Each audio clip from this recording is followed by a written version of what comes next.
Nes va čia yra esmė, ką tie filmai bando perduoti, nes visi galvoja, nu, amerikonų principas toks, tu būk loseris, ta prasme, paskui ateis laikas, tu būsi superherojus, nes pas tave šiknuoja ten radiacijos gabaliukas, tai iš kažkokios planetos ir panašiai.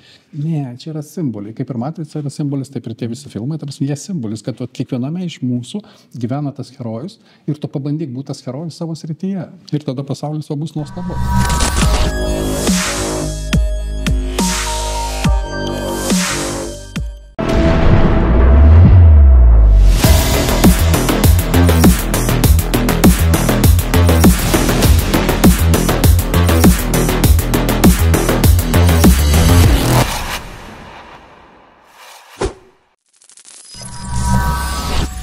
Sveiki atvykę į Triušio urvą. Šiandien mūsų svečias – veidoskaitininkas, žmonių psichologijos tyrinėtojas ir mąstytojas Žydrūnas Sadauskas. Šiame pokalbyje aptarsime giluminius procesus, slypinčius mūsų mąstyme, elgesyje bei kolektyvinėje sąmonėje. Kas yra tiesa, o kas tik mūsų noras ją tokią matyti? Kodėl žmonės linkia į saviapgaulę? Kalbėsime apie tai, kaip šiuolaikinė visuomenė prarado ryšį su savo herojais, tikrais autoritetais, kaip jos pakeitė vidutinybės ir sociopatai. Apie tai, kaip žmogus atsisakęs atsakomybės už savo mąstymą tampa lengvai manipuliuojamas. Analizuosime epochų kaitą, kaip senoji pasaulio tvarka paremta vartojimų kontrolė ir baime baigia savo gyvavimą, o ją pamažu keičia naujai besiformuojantis pasaulis, su naujomis idėjomis, finansinėmis struktūromis ir gilesniu žvilgsniu į žmogaus prigimtį. Studijoje Žydrūnas Sadauskas. Sveikas, Žydrūnai. Sveikas, Viktorai. Malonu, kad atvykai į Triušio urvą. Malonu vėl tave matyti. Kągi, pakalbėsim šiandien apie tiesą ir melą. Galim pabandyti. Ir aš turiu ant stalo po raudoną piliulę, melinos net nesiūlau, nes nersim giliai į tiesos ieškojimą, tai ką, pradedam. Logika būtų tokia, jeigu jau esi čia, tai reiškia raudoną. Va, parodom, raudoną piliulę geriam.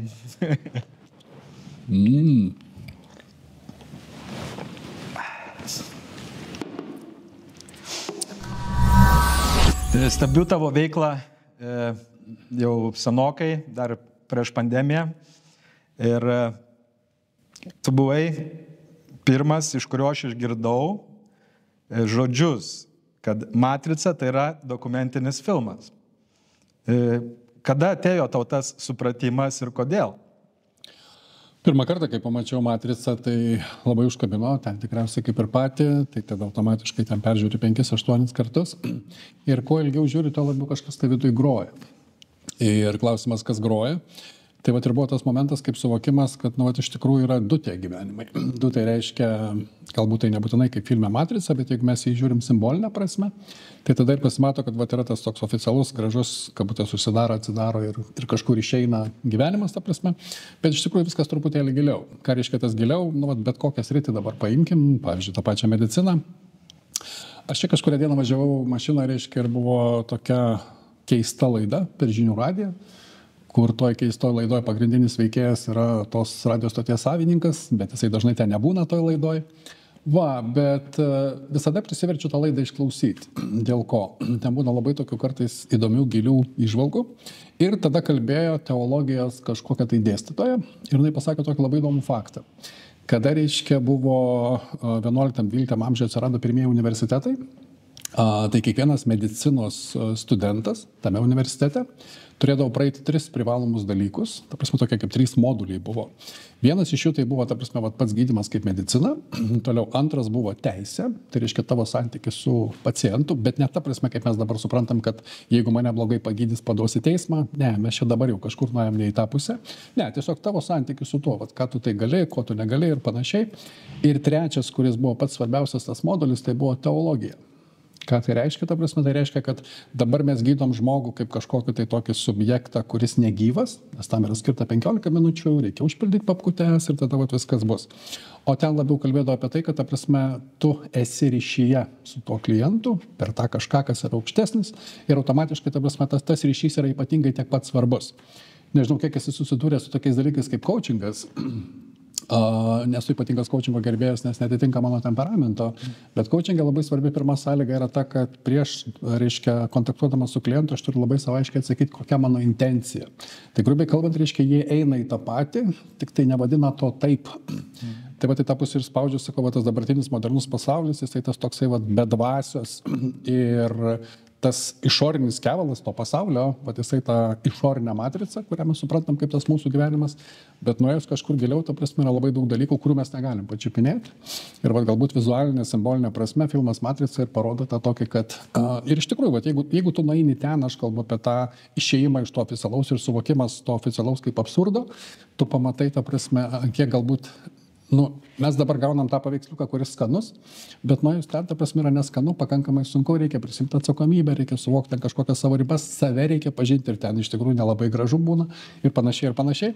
Taip pat į tą pusę spaudžiu, tas filmas paliko labai didelį įspūdį, paskui ten buvo, jeigu žinai, ten antras, trečias, jau ten kažkur nuėjom į pinigų darimą, bet ta pirmoji dalis, jinai tokia, va, sakau, vienas iš tų filmų, kurį reikia turėti savo kolekcijoje.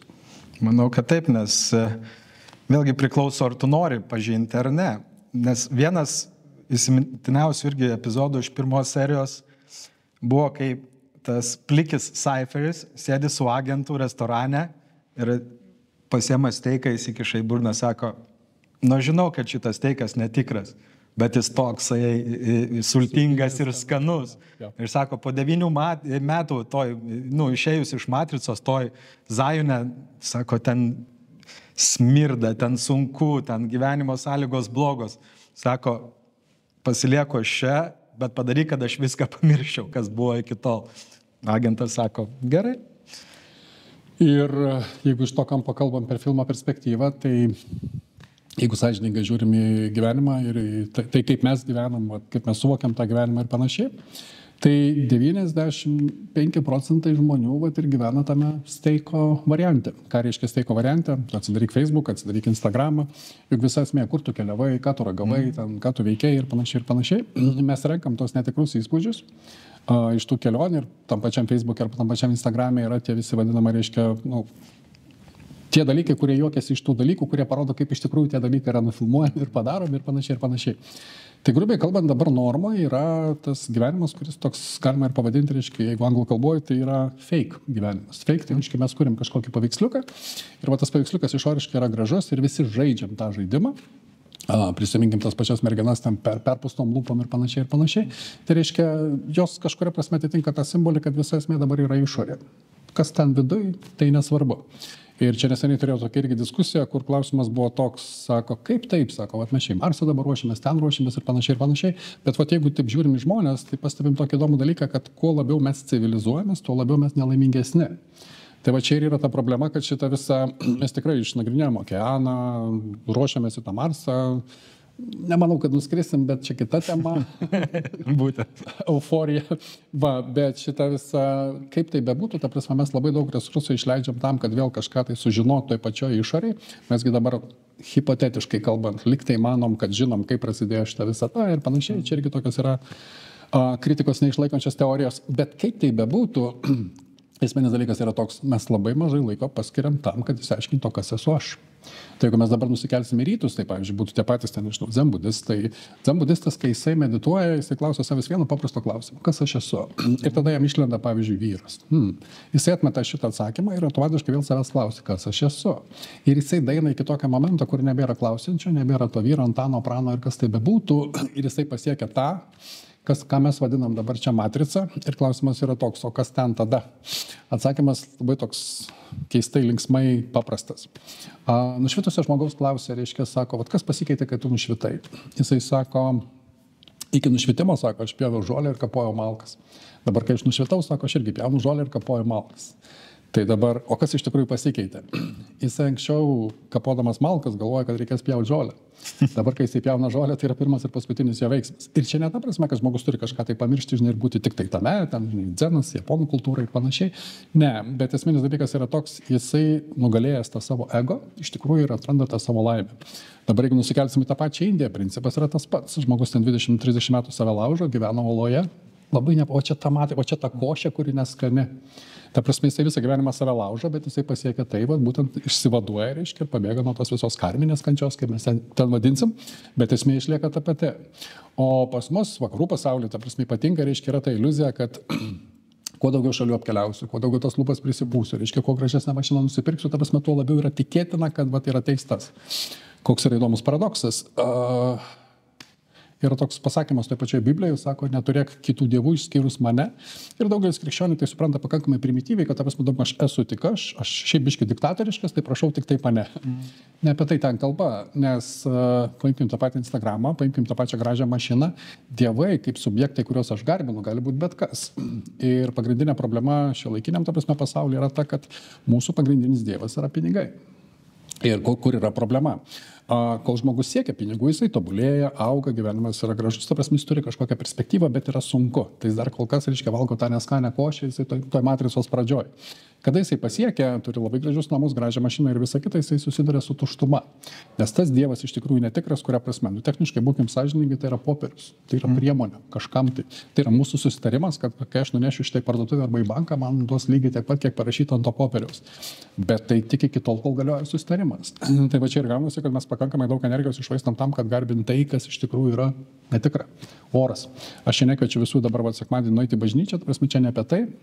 Bet logika ta pati, kad jeigu tu gyvenime ten turi kažką tai tokio aukštesnį tikslą negu pinigai ir tas automatiškai aukštesnis tikslas reikalaus, kaip čia to etapo, kuris vadinasi ta neskani košė, tas tikras gyvenimas, tas tikras savęs priėmimas, arba yra antras pasirinkimas ir tai renkasi pakankamai, tiksliau didžioji dalis žmonių, ta prasme, ypatingai vakarų pasaulyje, tai reiškia tas patogus feikinis gyvenimas, ta prasme, kuriame aš turiu gražų paveiksliuką ir padarysiu bet ką, kad tą paveiksliuką palaikyti. Tai va čia ta viešoji matrica, o ta tikroji, ta prasme, jinai neskani, jinai sunkiai, jinai su spigliais, jinai su sunkumais.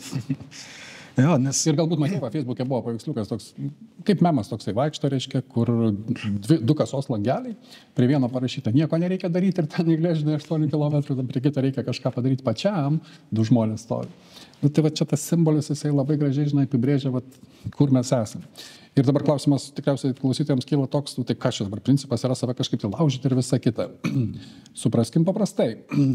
Jeigu mes nusikelsim į tą antropologinę psichologiją, tai reiškia, kuri tyrinėja, kaip žmogus evoliucionavo, tai sąžiningai žiūrint, ta prasme, visa mūsų evoliucija yra tik tai per nepatogumą.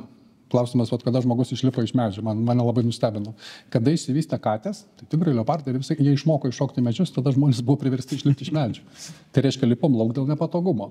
Ir visi mūsų geriausi pasiekimai yra dėl nepatogumo. Ir tada, jeigu, pavyzdžiui, paimam paprastą buitinį bet kokį žmogų ir tada jo paklausi, kada tu iš tikrųjų gyvenime kilai? Tada, kada buvo levelis šikna. Tai reiškia, kada buvo ta pati problema. Tai dabar kalbant apie tą levelį šikną yra du variantai. Arba tu nieko nedarai ir vis tiek prikaupi tų vidinių prieštaravimų ir ateina ta šikna, bet tu ją nepasiruošęs. Antras yra sadomazochistinis ir jau čia tas matricos variantas, kur reiškia tu sąmoningai sakai, aš pats noriu, ne tai, kad užbėgti priekį ir nuo kažko apsisaugoti, ne, bet aš pats noriu, tai prasme, save transformuoti, keisti ir panašiai ir panašiai. Ir dabar, jeigu dar apie filmus toks mažas niuansėlis, man kažkada teko su kažkuo diskutuoti apie aplamai amerikietišką kino kultūrą. Ir ten mes priėjom tokios išvados, kad pagrindinis leitmotyvas visuose filmuose, didžioji daly filmų yra pagrindinis herojus. Šiaip techniškai paprastas žmogelis, bet čia jis yra herojus. Aš labai susidomėjau, kodėl yra taip, ir tada pradėjau tą reikalą studijuoti ir išsiaiškinau labai įdomų dalyką. Iš tikrųjų, tai yra paremta ant pagrindinės Amerikos religijos ir principas ten yra koks. Jeigu žmogus nori matuoti savo gyvenimą, ar jo gyvenimas buvo fainas ir įdomus, tai techniškai kiekvienas žmogus savo srityje turėtų nugyventi herojaus gyvenimą. Ką tai reiškia? Vat sakysim, tu kažką tai veiki, tu gali būti tas, kuris tiesiog ateina į darbą, išeina iš darbo ir palaiko tą savo kažkokią feikinį gyvenimą, bet jeigu tu esi tas herojus savo gyvenime, tu savo srity pabandysi būti kažkom tai įdomus, kitoks, va tas toks, kuris kažką tai iššaukia, kažką laužo ir nueikime paprastą būtinį lygį. Paprastas stogų dengėjas gali būti tiesiog stogų dengėjas. Va aš tiesiog tas, kuris padavė lapą, prisuko, kažką tai padarė, bet, pavyzdžiui, aš galiu būti geriausias, aš galiu būti tas, kuris sugalvoja ten kažką tai naujo ir panašiai ir panašiai. Va čia ir bus tas herojus, kur mes kalbam tik tai apie stogų dengimą. Tai reiškia, pagrindinis tikslas, kalbant apie tos, kurie nori save laužyti, nori save keisti, ta prasme, tai yra, aš noriu būti herojus savo gyvenime. Nes vėl negalima dabar minėti tos kalbos, Bet ta kalba yra toks vienas labai fainas irgi filmas, kurio esmė yra tokia. Ten visas filmas sukasi apie tai, kad žmogus sugalvojo, reiškia, išsiaiškinti, kokia yra jo gyvenimo misija. Ir kaip ir kiekvienas, jisai galvoja, kad jo gyvenimo misija turi būti pati ypatingiausia. Jisai uždirbo daug pinigų, nerado ten tos misijos, tie tušti dievai. Tada šitą visą jisai pabandė tą, pabandė na, niekas neišėjo. Finalas toks, reiškia, jisai visiškai degradavo, tapo benamiu ir jisai kažkada girtas prie konteinerio naktį sėdėjo, miegojo ir pro šalį ėjo žudikas, kuris turėjo nužudyti kitą žmogų. Ir tas žudikas užkliuvo už jo kojas, prasiskėlė galvą į konteinerį, ta prasme, ir taip jis atliko tą savo ypatingą misiją. Tai aš kurią pusę ir spaudžiu. Va čia ir yra ta esmė, kad, pavyzdžiui, merginos, sakysim, labai dažnai žaidžia tą žaidimą, kur jos nueina į regresinę hipnozę ir visos išeina, sakau, nu kas tu bai prie tam gyvenimui? Aš karalienė.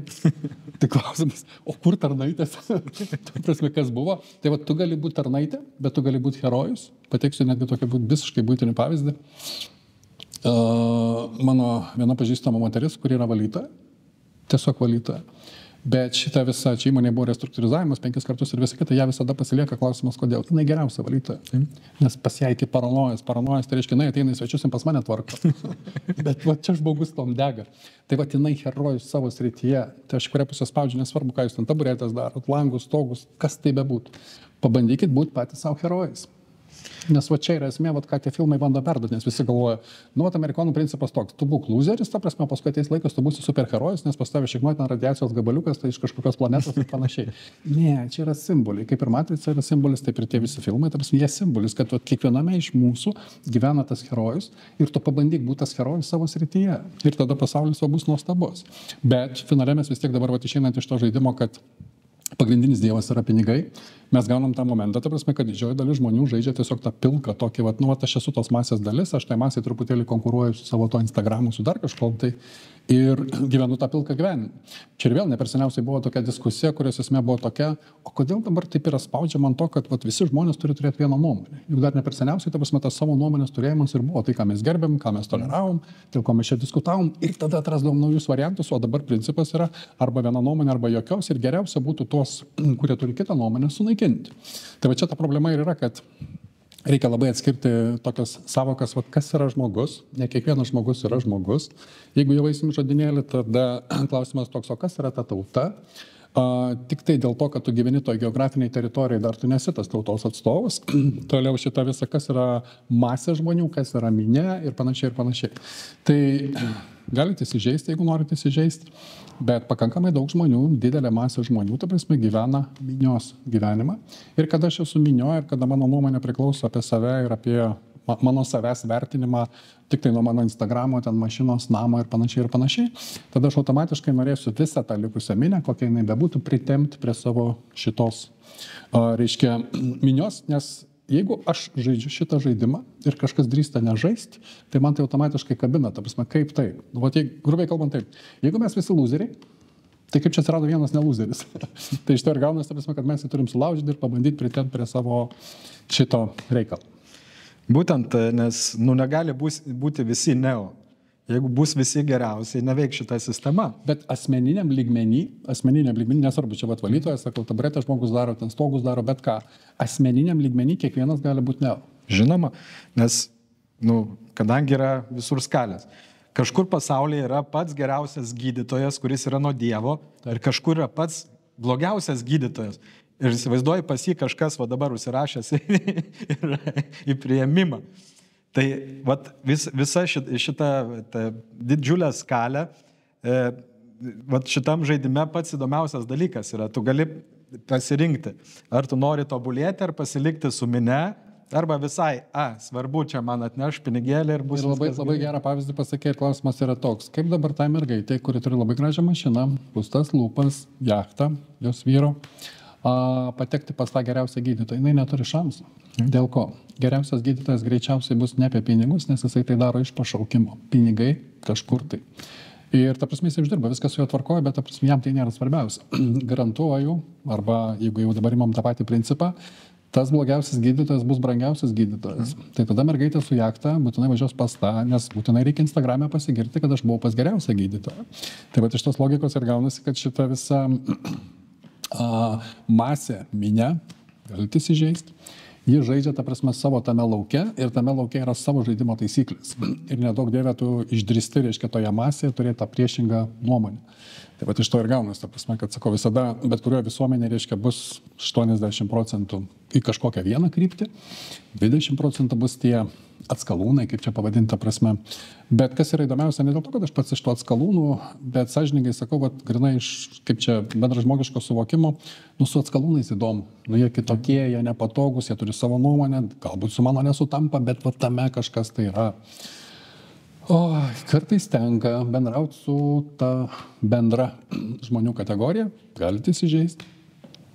Jeigu įsižeidėt ir kairė akis trūkčia, galbūt aš kažkur pataikiau. Va, nes man tą patį sakytų, aš neįsižeičiau.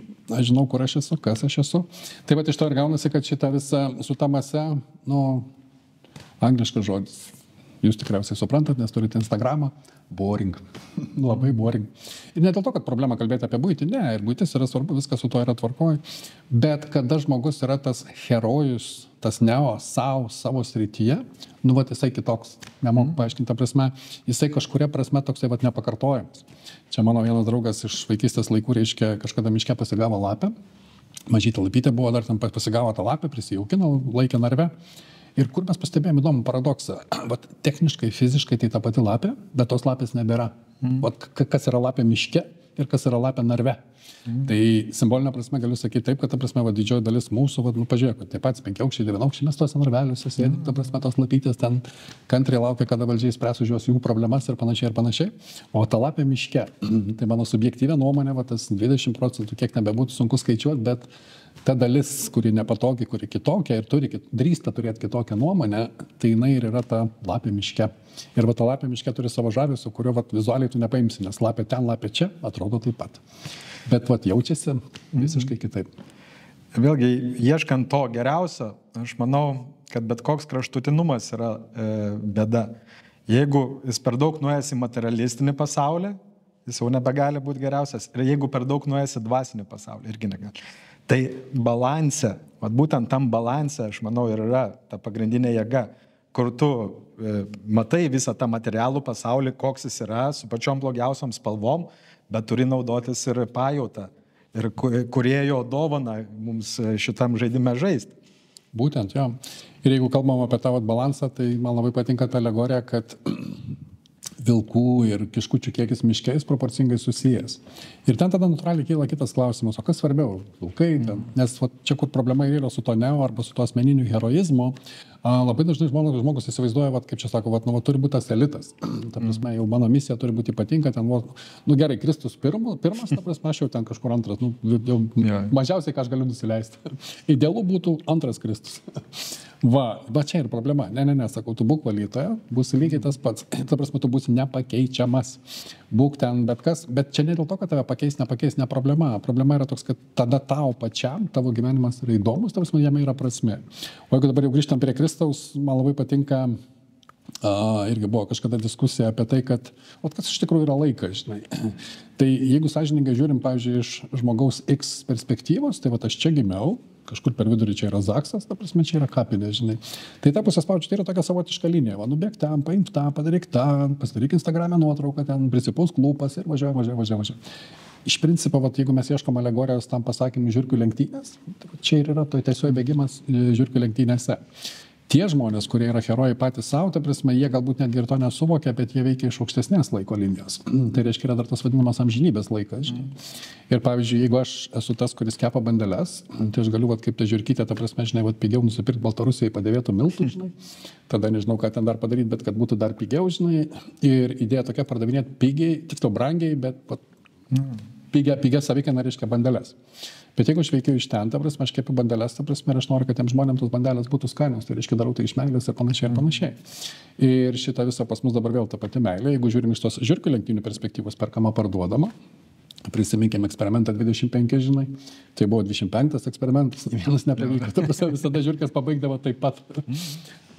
O šitą visą, bet kada darau iš ten, ta prasme, aš gaunu, tai nepamatuojama, kad ten kažkokį palaikymą ar kažką, ne, bet šitą visą jaučiasi gerai. Vat kada darau dėl perspektyvos, dėl to tokio kažkokio platesnio, gilesnio dalyko arba iš kažkokio ypatingo jausmo, tada automatiškai mano rezultatas yra kitoks. Juk aš galiu tiesiog, bandelį iškepti, kėdę išdrožti, gėlę, ten nežinau, pasodinti ar dar kažką, bet tiesiog reikia ir daugmaž, čia dėl to, kad dabar tai žiūrėkite, reikia išgyventi. Ne, aš galiu daryti, prasme, su ta tokia labai gilia intencija ir tada aš gaunusi, kad esu geriausia valytoja, geriausias tas, geriausias anas. Ir tada va tas neo ar superherojus pačiam smulkiausiam lygmenį, koks jisai bebūtų, ta prasme patampa būtent to neo. Ir paminėjom gydytojus, valytojas, bet tai liečia bet kokią sritį. Nėra išimčių. Ir netgi, jeigu, kai sako, čia sąmoningi žmonės kažkokie, čia jeigu jau koks teisininkas ar kažkas. Kiekvienoj socialiniai grupiai, bet kokiu pjūvį paimsi, yra tas, kur minėjai, 80-20%. Taip. Ir tarp taksistų, ir tarp valytojų, ir tarp teisininkų, ir pardavėjų, ir gamintojų. Ką be paimsi? Čia tokia kaip ir konstanta gaunasi. Visiškai, jo. Kokias rytis bebūtų, ta prasme, bet esminis dalykas yra toks, kaip ta valytoja tampa to herojum. Tai pirmas dalykas, ta prasme, jinai nepakeičiama, bet iš to nepakeičiamumo, tai jinai ir yra tas herojus savo srityje. Tai grubiai kalbant, ją rodo kaip pavyzdį, nes mes dažniausiai, lygiuojamės į herojus, sakom, tas ten kažką ypatingo padarė. Tai ta valytoja, kuris sugebėjo sutvarkyti tai, kas nesutvarkoma, įsivaizduokim, ta prasme, čia ir yra tas herojus, čia tas pavyzdys ir čia ta vieta, ta prasme, nuo kurios jinai tampa pati geriausia pas save. Ir netgi dar antra problema galbūt yra ta, kad, išmeskim Jėzų, bet pakankamai daug žmonių dar sako, yra tas geriausiai kaip elitas kažkoks, aš turiu bent jau tarptų arba už tų būti, kažkur tai geriau. Ne. Tu būk benamis, bet pabandyk būti benamis herojus. Ir aš pažįstu gal 2 benamius herojus. Vienas iš jų yra Vilniuje, aš nežinau, ar jis dar iki dabar gyvas. Buvo toks vyrukas su dredai, su barzda, ta prasme, ten, legendinė asmenybė. Galbūt prisiminęs, dabar jos vardą irgi nežinau. Yra Vilniuje tokia benamė, kur moteris labai gražiai rengėsi. Nebėra jau. Nebėra, ne? Amžinatilsė. Rožytė. Bet jinai buvo herojus. Taip. Aš noriu, kad teisingai supratu, čia ir buvo tas herojus. Žmonės eidavo, stabdydavo ją, kad nusifotkintų su ją. Ir vien iš to, kad jinai viduje buvo tas herojus, ta prasme, žmonės nešė ir pinigus ir ją fotkinti, ta prasme, jinai buvo legenda. Benamis. Tai jau ką čia valytojas rūko nervingai kampe, ta prasme, Rožytė buvo herojus. Tai galima sakyti, tas pats Jėzus buvo benamis, su viena marška užsidėjęs, ėjo ir visiems pasakojo, mes galim gyventi geriau. Tai per Rožytę ir Jėzų mes galim suprasti, kas yra tas herojus. Tam nereikia ypatingo aprangų, pripūstų lūpų, dėl superinių mašinų. Ne, tu viduj tą herojų turėk savo srity, net benamiai tą patį gali turėti. Ir Rožytės pavyzdys labai geras, ta prasme, kad ir benamis gali būti herojus. Bet kas? Jo, bet šitoj materialistinėje visuomenėje, kas yra blogiausia, kad tas bandymas pakelti savo statusą per pasirodymą materialistinių dalykų. Geresnė mašina, geresni drabužiai, geresni namai. Ir tas, kaip sakai, žiurkių lenktynės, kas atsitinka su žmogum, jisai pagaliau supranta, kad jis niekada nepasivys geriausių, niekada neturės geriausios mašinos, tada jis pradeda save apgaudinėti. Tada prasideda narkotikai, alkoholis, toj pačioj matricoj, kas mokytos Morfijus. Morfijus tai miego dievas. O Morfijus, žinome, tai yra... Per sapną į... Jo, per sapną ir tu tada, matydamas, kad negali pasiekti tų savo iškeltų uždavinių, pradedi piknaučiauti alkoholiu, narkotikais, kurie tau sujaukia smegenis ir nuima tavo kompleksus ir tau leidžia pasijusti, kad tu, esi labai kietas. Nežinau, ar galim kalbėti, nes viską gali būti, kad tave išmes iš Facebook, o iš to YouTube'o. Bet ką noriu pasakyti, prasme, blaivę galvą. Techniškai, jeigu sąžiningai žiūrim, tos priemonės yra tos priemonės, kurios ir veda į ten, ką mes čia gabaliukais kalbam. Kristus, dvasios, energijos ir panašiai. Problema yra kokia ir dėl ko bažnyčia yra prieš tos visus dalykus. Jeigu žmogus ateina nepasiruošęs, grubiai kalbant, kaip čia sako, kas tu esi, tą tu atsineši ir tą tu sutiksi. Ir automatiškai, ta prasme, ten ir yra ta problema, kad tada tas silpnas žmogelis, ne herojus, nueina ten, atsiveria jam kosminį. Herojus, heroinas. Herojus ir heroin. Įdomi alegorija. Ir jisai nueina ten, ta prasme, ir jisai visiškai tam nepasiruošęs, tai tada automatiškai ir gaunasi, kad šitą visą, jisai gauna tą kaip čia, grubiai kalbant, tau prasklyda dangaus kraštelį, o tu čia gali pačiupinėti, žinai.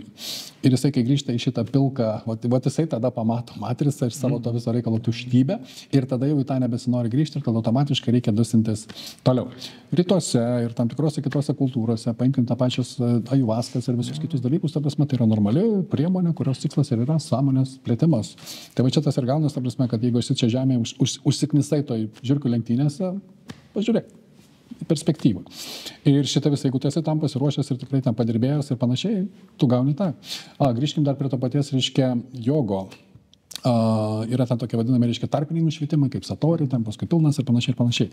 Nepasiruošęs, jeigu tu į tą nueini, tai, ta prasme, greičiausiai tu būsi psichuškai ir vadinasi save Napoleonu, žinai. Tai va, ar tu eitum per fizinį kūną, ar tu eitum per bet ką, ypatingai reikalingas pasiruošimas ir tas pasiruošimas yra žiauriai nepatogus, žiauriai reikalauja daug to tokio, kaip čia savęs laužimo darbo su savimi ir panašiai ir panašiai.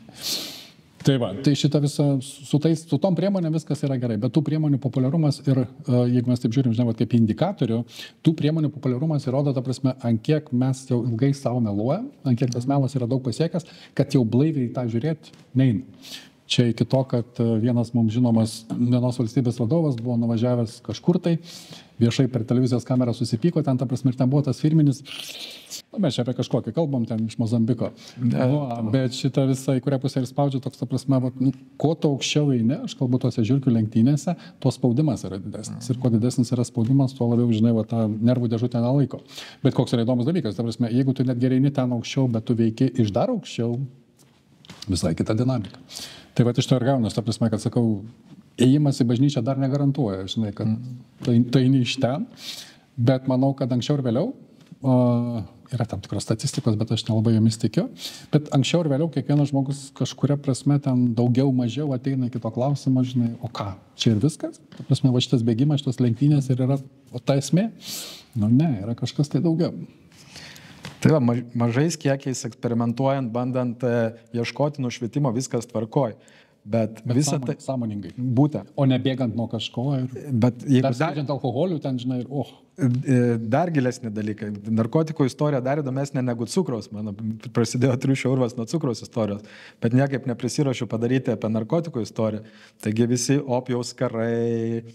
Paskui visi pancer šokoladai, dabar jos eidai, kas siunčia į tą Mozambiką, tenai irgi pakuotės, kur eina ir tenai jiems vienodai, žinai, ten ir laužo paskui jos. Tai dabar mes pažiūrėkim dar į medicinos, į farmacijos pramonę. Irgi tai sintetiniai visi opiatai, kas darosi toj pačioje Amerikoje, Anglijoje, ir kitose vakarų valstybėse, kur žmonės gyvena gatvėse, apsitrėdę šaligatvius ir jam viskas gerai. Šito vietą gerą anekdotą prisiminiau. Ateina moteriškė į ligoninę, prie visų daktarų didžiulės eilės, žinai, žiūri pas psichiatrą laisvę. Jinai užeina pas psichiatrą, psichiatras sako, kuom skundžiatės, jinai sako, blemba viduriuoja, vaivorykštė matas. Psichiatras galvo, kad čia tik nebūtų avarijos. Taigi išrašė raminančių ir išprašė lauk. Kitą dieną psichiatras eina gatvę ir žiūri, ta pati moteriškė laiminga vaikšto. Jis sako, nu ką padėjo, jis sako, ne, bet man Aš kurią pusę ir spaudžiu. Jeigu sąžiningai žiūrime tą dabar, kaip mes esam, kaip mes veikiam ir kur mes einam, tai dabar čia pridėkim tą patį, reiškia, Facebooką, pridėkim tą čia GPT ir panašiai ir panašiai. Aš manau, kad galutinis taškas yra vis dėlto žmogus sėdintis toj savo dėžutėj, ta žiurkė narve. Tame narve jam yra sukurtas per tas socialinės ir skaitmeninės priemonės tas burbulas, kuriame jis jaučiasi ten dievas, tėvas ir mama. Bet prieš sėsdamas prie kompiuterio arba užsidėdamas tuos 3D akinius, jis atsidaro dėžutę, ten yra 55 piliulės. Ir ta prasme, jis suvartoja ten gerą savo tų piliulių, ta prasme, jis gauna visą tą man pH. Ir jisai tada sėdi to dėžutę ir jisai galvoja, kad jisai pasaulio bamba. Nes kalbant apie tokį dalyką kaip vienišumas, ta prasme, kuo labiau vystosi civilizacija, yra padarytas beje tyrimas. O tyrimas yra kokia? Tyrimas bandė įsiaiškinti, kaip susiję visokios ten panikos atakos, depresijos ir visai kita su civilizacija kaip vystymus. Ir koks yra įdomus paradoksas, tyrimas reiškia atskleidė tokį momentą, kad jeigu miestas yra iki 100 000 gyventojų, jisai sveikas, organiškas, taip, ten bus, bet ten iki 2%. Kažkas tai tokio. Jeigu tik tai pradeda didėti, tada automatiškai proporcingai viskas didėja. O dabar grįžtam prie tų visų megapolių, tam paimkim Londonas, tai nežinau, kas tai bebūtų, New Yorkas ir panašiai ir panašiai. kuo didesnis miestas ir jeigu tai yra virš 100 000, ta prasme, to automatiškai proporcingai psichologinių problemų kiekis didėja matematinė progresija. Nu ir čia galim tą dalyką, ta prasme, kad vis tik tose lenktynėse norisi išlikti, tai tada automatiškai reikia priemonių, kurios tau leistų adaptuotis tam. Grįžkime tos pačius laikus, kada mes buvom vaikai. Mūsų tėvai ką darydavo? Turėdavo garažą. Tame garaže susirinkdavo savaitgaliais, ta prasme, ir su skystom cheminiam priemonėm bandydavo atsipalaiduoti. Tai techniškai, ar tai būtų tie patys lengvi narkotikai, ar tai būtų tas pats alkoholis ir visa kita, problemos nėra. Problema ne su skysčiu, ne su priemonė, problema visada su vartotoju. Žinai. Tai jeigu aš bėgdamas nuo kažko vartoju tą patį alkoholį, ta prasme, yra tikimybė, kad aš tapsiu alkoholiku, nes jau tada čia nenoriu spręsti problemos, tada ten atsipalaiduoju, taip save užglušinu ir tada čia nieko nereikia daryti. Bet jeigu aš sąmoningai, ta prasme, išgeriu kartą į mėnesį taurę vyno, pasaulis nuo to pasikeičia, aš iš tikrųjų kažkuria prasme atsipalaiduoju, cheminė pagalba, tada šitą visą dar pajaučiu, ten, nežinau, ten rozmarinai pasimylėjo su kažkuom, tai ta prasme su gvazdikėliais. Žinai, tada vyno ekspertai ten. Taip. Nesu ant tiek pažengęs, bet pati idėja ta. Ir šitą visą, tada nėra problemos. Nesakau, su visko yra viskas fain. Nes, pavyzdžiui, klausimas yra toks, paimkim tos pačius narkotikus arba tą patį alkoholį. Juk jeigu nueisim į gamtą, visi gyvūnai yra alkoholikai. Klausimas kaip? Beždžionės vartoja tam tikrus vaisius. Tada šitą visą asilai rudenį labai mėgsta supūsius obuolius. Prisigeria, ten valiojasi, grinai kaip mūsų hebra. Bet klausimas yra toks. Kas iš jūsų kažkada būdami anoniminio alkoholikų klube matėt asilą arba beždžionę? Nėra. Tai va, jie turi tą momentą, kad va čia dabar atsipalaidavau, buvo pagirios ir dabar aš judu toliau, ta prasme, nes jam reikėjo irgi perkrauti savo sistemą, kokia ten bebūtų, ta prasme, o pas mus kur bėda, žinai, va, būtent kaip čia kažkas iškėlė teoriją, aš dar kol kas su jo nesutinku, bet galbūt tame yra prasme. Tai reiškia, žmogiškas gebėjimas prie kažko labai prisirišti, tai yra susijęs su to gebėjimu, arba tik tavo jam tai duota prisirišti kažkur ten. Bet jisai labai dažnai sumaišo ir prisiriša prie daiktų, prie maisto, prie pinigų, prie dar kažko tai tokio. Galbūt šita savybė būtent tokia, nes nėra gyvūnų narkomanų ir alkoholikų, bet jie visi kartais svaiginasi. Matai, pas žmonės yra ideologijos ir religijos. Tada. Ir jiems yra, žmonėm, kaip sociumui, yra sukurtos taisyklės. Gamtos dėsniai nėra ideologijos, tai yra visai kiti dalykai. Šitoje vietoje gyvūnas tikriausiai sąžiningesnis už žmogų, kurioje vietoje. Zebrui niekada nekyla mintis problema, kaip čia būtų karvė pabūdžinai, ta prasme, jis nepamąsto apie tai. Žmogaus bėda tame, ir jeigu dabar paimsim, pavyzdžiui, čia dabar ką tik jau, ačiū Dievui, nugesintus tuos visus lytinius pasiūlymus, ta prasme, tai ir gaunas, ta prasme, toks, tu gali būti baranka, žinai, ir tai legalu, nes visai esmė, ką tu apie tai galvoji. Tai ant kiek įteisintas jau dabar yra tas atsilupimas, bet klausimas toks, va irgi, jeigu mes paimam dabar grįžtam prie tų pačių filmų, prie herojų, prie rožytės ir nueinam prie tų visų lytinių dalykų, čia esmė ta pati. Ta prasme, va tie visi lytiniai dalykai buvo sugalvoti tam, kaip tau tam loseriui, kuriam 14 metų, ta prasme, spogai šokinėja, ta prasme, ir vakarė tu džiaugiesi ten su kairė ranka, žinai, kaip tau išsiskirti iš tų kitų. Davai aš būsiu ten kokią 16 baranką, žinai. Va, ir tai buvo sutiktas tiesiog įrankis, kaip tau tapti superherojum nieko nedarant. Kartais reikėdavo nusipjauti, ką nors, bet čia, žinai. Maža kaina palyginus su to, ką tu gauni, ta prasme, ir tada jau tu toj mokykloje, kur tai bebūtų, esi tas herojus. Čia grinai tas pats žaidimas tuo pačiu herojum. Tai iš tikrųjų, jie labai teisingai žiūri iš tos biblinės pusės, ta prasme, į tą tokį bandymą padaryti herojum, bet ir vėl problema su vartotoju. Tai reiškia, mes suprantam tą neteisingai. Ne, sakau, būk geriausias benamis. Ir mes iki šiol prisiminam rožytę, jau išėjo, bet mes ją prisiminam. Grįžkim prie to paties, jeigu aukštai jau pjausintas tėvas Stanislavas, visi iki šiol prisimenam, ta prasme, žmogus tai buvo herojus savo srityje. Taip, šventasis, bet šita visa rožytė tokia pat šventoji. Būtent tokia pat, nieko jinai nesiskiria. Tai va čia tas ir yra, ta prasme, kad sakau, toks, tu gali būti herojus bet kur, tik tai tu nebėk nuo kažko. Vat kada žiurkė ateina ir bando tapti superherojum, ta prasme, tampa girta žiurkė. Arba... Ir be pastangų svarbiausia. Jo, būtent be savęs to laužimo, be būtent, kaip čia, ten yra labai daug reikalų, kuriuos reikia padaryti, bet esminis dalykas yra toks, iššokti žiurkės į damkės.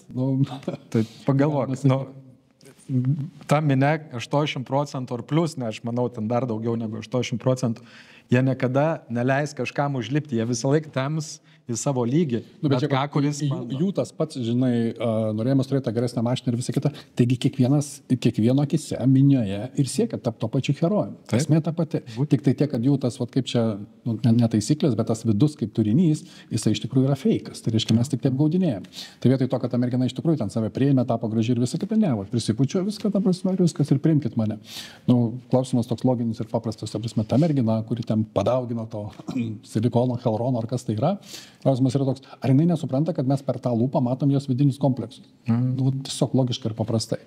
Žinau, kad dabar mane ten išmes iš Facebook'o visos pripustos, bet šitą visą, gyvenimas. Aš negimiau tam, kad būtų patogus. Ne, mes nedoleriai, kad visiems patiktų. Gimiau tam, kad būtų sąžiningas savo. Kiek įmanoma. Ta prasme, ir labai dažnai klydau, labai dažnai ir melavau savo. Mes visi žmonės viską praėjo. Čia dabar neseniai išėjo irgi amžinatilsis, irgi geras pavyzdys. Čekuolis.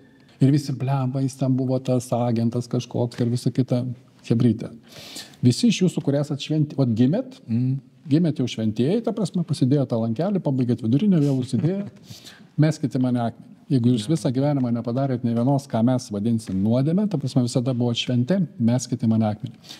Tai man Čekuolis, kai buvo, taip ir tebėra. Herojus savo srityje. O jeigu aš ieškočiau Lietuvoje tų intelektualų aukščiausio lygio ir herojų, Čekuolis yra mano intelektualas herojus. Lygiai taip pat Justinas Marcinkevičius. Taip. Minė, nes žiūrkam tai nepatinka, ta prasme, klijuoja tą etiketę, žinai, kad jis ten toks blogas ir visa kita kažkada tai dėvėjo raudoną kaklaraištį. Kaip pavyzdys, tie laikai tokie buvo, ten suvokimo, kas bus po to. Tarsi kelčiau kepurę prieš tą žmogų, kuris būdamas ten tada būtų galėjęs suvokti, kas čia bus. Ir esminis klausimas yra toks, o dabar kas yra dabar čia ir kas buvo tada? Pasakykit man komentarus, ar kur tai bebus, reiškia 10 skirtumų tarp to. Aš tai nerandu. Spalvos biškai skiriasi dar kažkas, bet esmė išlieka ta pati. Ir iš tikrųjų, realiai ta pati mūsų šalis buvo laisva gal metus ar pusantrų, kiek ten mes ten pabuvom. Jo, visiškai. Tik ir paskui iš karto kažkur, nes mes nemokam be priklausomybės, mes negalim būti savarankiški. Mūsų tokia istorija. Mūsų atėjo parklubdė, liepė daužti savo į krūtinę, sakyti, aš kaltas nuo gimimo, aš gimiau su nuodėme. Ir mesgi pastoviai svetima kalba varė į bažnyčią. Buvo paskui pirmą lenkino, paskui rusino. Tai mes čia, kai po pirmo pasaulinio karo truputį išsivadavom, bet vėlgi, kai rašėm istoriją, turėjom įtikti ir vokiečiam, ir lenkam, ir rusam, visiems negalėjom visos teisybės sakyti.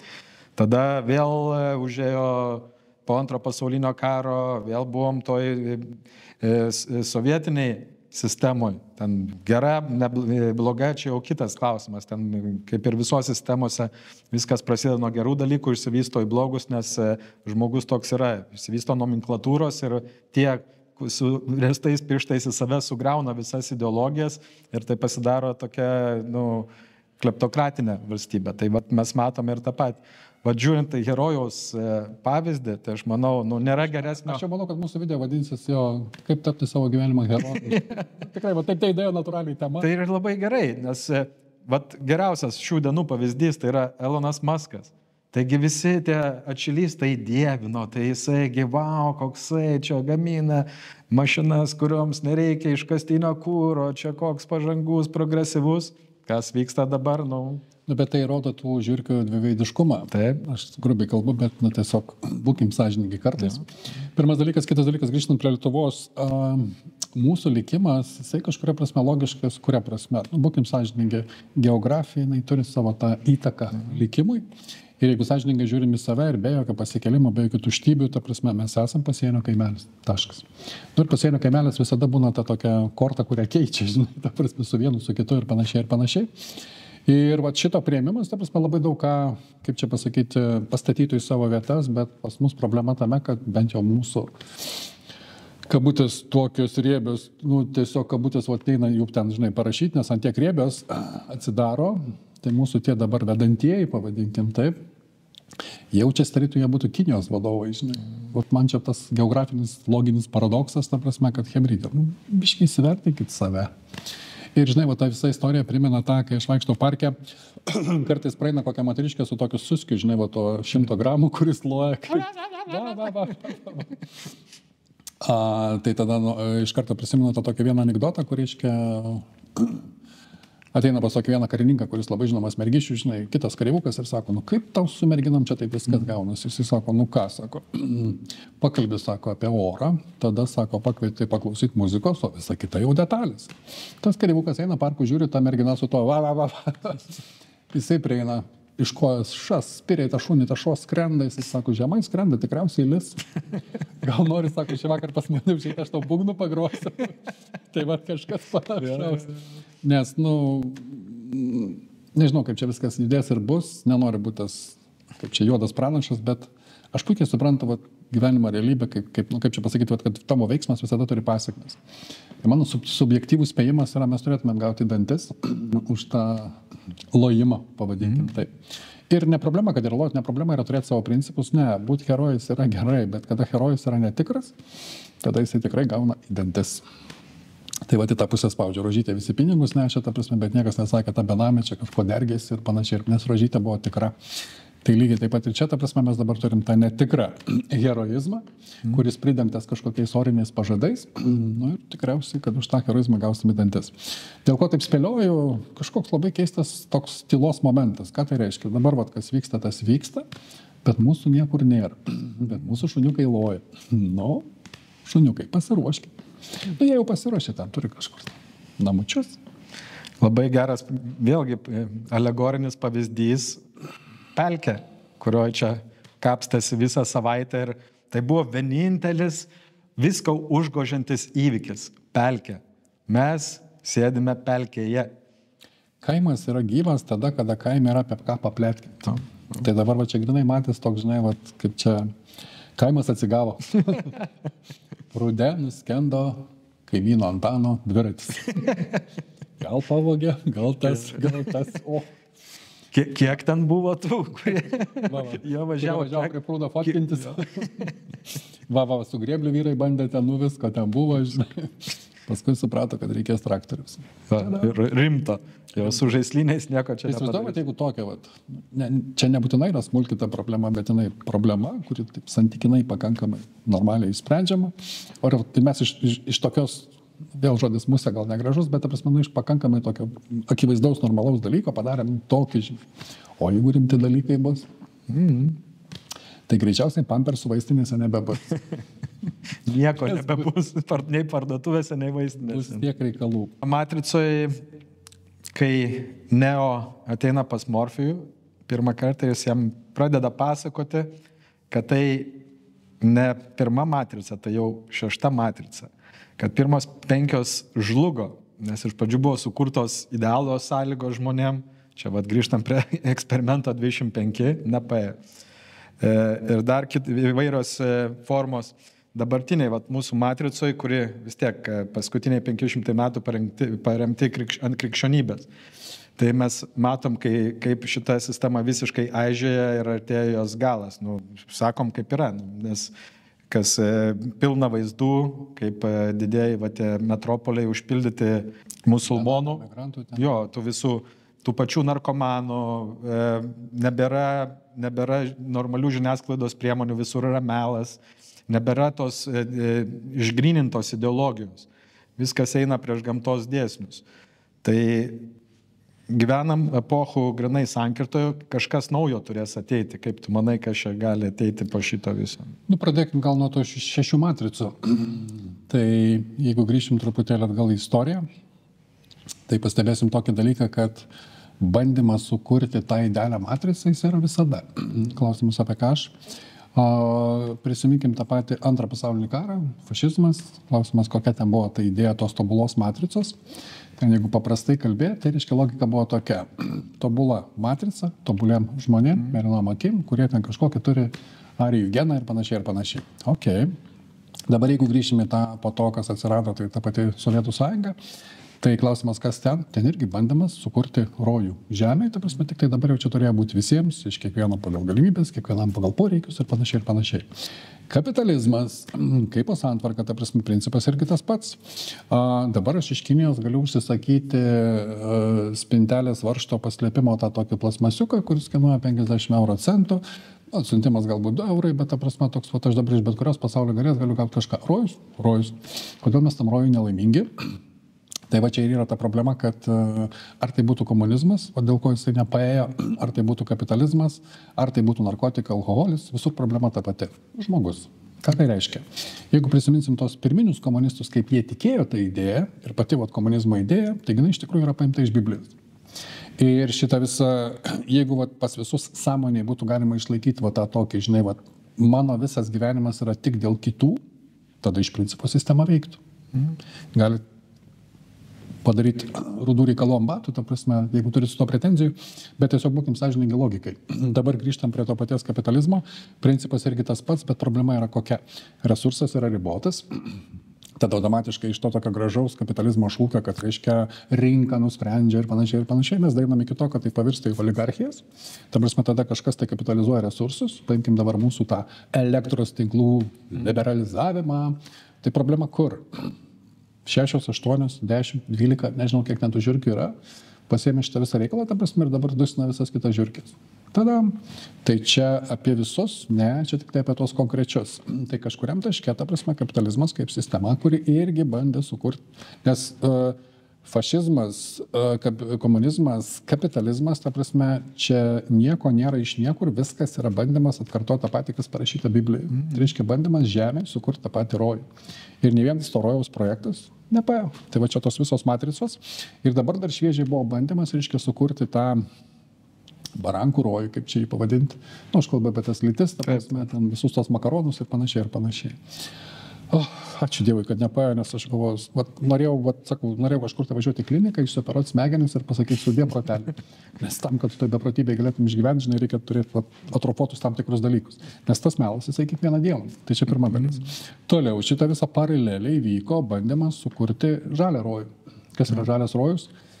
Tu valgai tą piliulę, kuri padaryta iš vabzdžių lervų ten kažko. Tai tu turi 2 maikės, kurias tu daliniesi su kitais ir tu mušė savo krūtinę, sakydamas, kokie niekšai buvo tie, kurie gyveno iki manęs, ta prasme, nes sudrožė planetą. Paėjo, nepaėjo, nes problema ta, kad Greta Thunberg, kad nuskristų į tą mitingą, reiškia, turi skristi lėktuvu. Privačiu lėktuvu. Ir kaip jinai ten besuktų, ta prasme, toks, neišeina būtų žaliu iki galo, nors tu ką. Tai va, iš to ir gaunas, kad visi šitie projektukai, tai irgi tie patys bandymai sukurti dar vieną iš tų matricų. Žinau, kad mes dabar nueisim į tą neapibrėžtą teritoriją, tai reiškia spėliosim kažką, tai mano subjektyvia nuomonė, viskas gyvenime turi vykti etapais. O ką tai reiškia?